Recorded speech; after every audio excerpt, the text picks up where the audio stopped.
Today is the last lecture of the semester for STAT115 and 215 biostats and 282. I want to first give a final review for the fourth module. We focus on cancer genomics and cancer immunology. The very first lecture is on mutation analysis based on whole exome sequencing or whole genome sequencing. The algorithm that was covered by Dr. Getty Getz is MUTACT, and it's still considered one of the best algorithms for mutation analysis. Usually for students in this course, you probably don't really need to start from the FASTQs. Instead, projects such as TCGA or these genome sequencing efforts, they will give you the mutation calls in a MAP file or a VCF file, and you can just take that for the downstream analysis. In order to really annotate the mutations, you can use algorithms such as Cravat to see, what's the consequence of those mutations. For MUTAC group, they also look at recurrent mutations, which can be driver mutations by looking at mutation calls across many samples using the MUT6CV. And from there, based on the driver mutations, you can see cancer are caused by either gain of function mutations on the oncogenes or loss of function mutations on the tumor suppressors. And we showed you in the course some of the features of oncogenes versus tumor suppressors. What do their mutation patterns look like? What does their expression patterns look like? And what their copy number variation patterns look like? And sometimes you can also see cancer type specific mutation patterns or mutation load. And these cancer type specific mutation distribution or mutation patterns sometimes can be related to smoking, to some specific exposure to carcinogen, but also can be related to expression, to replication timing, or to chromatin states such as DNA methylation. And also finally, we talk about copy number variation analysis using GISTIC. So most of the time, oncogenes can also have copy number gain, and tumor suppressors can also have copy number loss. And so that's the kind of the whole mutation analysis. Most of the time, people do cancer subtype analysis, not from mutation, but based on the expression. Subtype analysis, people also use microRNA or protein expression, but most predominant approach is the expression approach. And so we talk about using gene expression, do clustering, look at subtypes, and there are also epimutations, which are subtype of the same cancer with different mutations on epigenetic regulators, and also on DNA methylation patterns. For example, the SIMP, which is a very special type of CPG island methylation phenotype on subtype of cancers, which is related to mutations or viral infection status and have implications of survival or treatment options. And once you have the expression pattern, you could also look at single sample GSEA or based on the whole cohort, look at co-expression network to see different gene modules. And the fact we are interested in the different subtype is because the different subtypes, for example, for breast cancer, whether it's luminal or HER2 or basal or triple negative breast cancer, they are treated with different drugs, and also the patient have different survival. So that leads us to survival analysis.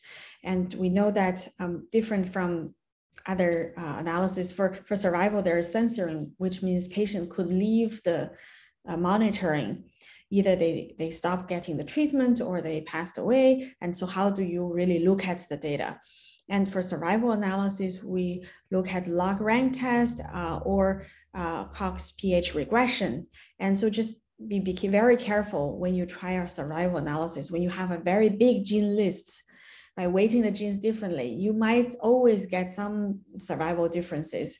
The question is, if you have similar size gene list, you also get significance. So make sure you do some simulations to check that this gene list is indeed more important than other random gene lists of the same size.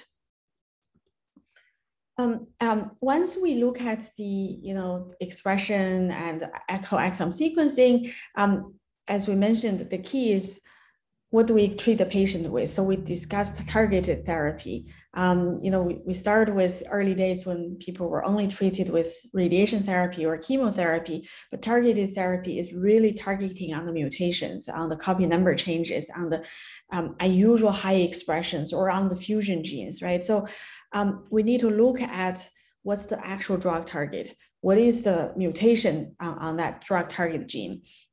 Does it really target specifically up or down regulated pathways? And in terms of drug resistance, do we see mutations that evades the drug from going into the enzymatic pocket? Or do we see parallel pathways or upstream, downstream pathways being activated to bypass the original drug target pathways? And also for targeted therapy, a very important mechanism of resistance is pre-existing resistance. And initially, they might only represent a tiny percentage of the population. But with the drug selection, it's being selected to become the dominant population. And in order to overcome drug resistance, we usually have to use combination therapy by looking at pathways that are synthetic lethal. So if you block one pathway, it's okay, the other is okay, but if you block both pathways, the cancer cell will die, but that will leave the normal cells intact. We also talk about chemical screens and genetic screens. So chemical screen is compound screen. You use one compound across many different cell lines, and you look at how much the cell is sensitive to the drug. And this is usually done looking at IC50 or area under the curve. And the cell lines that have specificity against the chemical or the drug will have a low area under the curve or low IC50. And we can look at those cell lines that are uniquely sensitive to the drug and see, do they share some expression patterns? Do they share some mutation patterns? And then we also talk about genetic screen. This is kind of the last part of the lecture, but I would also just kind of want to show here, for CRISPR screens, there are many, many different ways you can do the screen. You can use it to find essential genes, find drug targets, get biomarkers, understand drug resistance mechanism, find combinations, and we use MAGIC for CRISPR screen analysis, and also we discuss how to use depth map on the CCLE cancer cell lines. And then for cancer immunology and immunotherapy, we use two different lectures because there are many, many material involved. The first thing is, in order for the cancer cell to be detected as foreign, it has mutations, and those mutations are usually detected by us using genome sequencing or whole exome sequencing and mutation cost using MUTACT. But those mutations may not really be presented on the cell surface for our T cells or B cells to see it. And for antigen presentation, we talk about HLA cause. Depending on the HLA types of different individuals, different mutations will be presented on the cell surface. And so algorithms such as polysolver can call the HLA type. And based on the HLA type and the mutations, algorithms such as NetMHC can predict which mutations will be presented by that HLA type to be presented on the cell surface. And so once the mutations are presented on the cell surface, you want immune cells to recognize those mutations. And the different immune cells includes T cells, B cells, and there are also class 2 presentation cells such as macrophage or dendritic cells. And so to understand different immune cell infiltration into the tumor, we want to show these immune deconvolution algorithms, which includes 6 different algorithms. And for TCGA, we use this timer website to pre-calculate immune cell deconvolution. So you can look at interesting associations. And then we talk about immune repertoires because it's the T cell receptor or the B cell receptor that really recognize the mutations. And so people have been doing TCR, BCR sequencing, and recently they're also looking at single cell TCR sequencing to look at what are the T cell expression status once the TCR is activated for clonal expansion. We can also use algorithms like TRUST to directly extract the TCR and BCR sequence from large tumor cohorts with just bulk RNA-seq. And because projects like TCGA have so many tumors, we can extract a lot of TCR and BCR and look at the association of immune repertoire abundance or constant regions in the antibodies and how they associate with mutations, with immune signaling, other immune cell infiltration, and so on.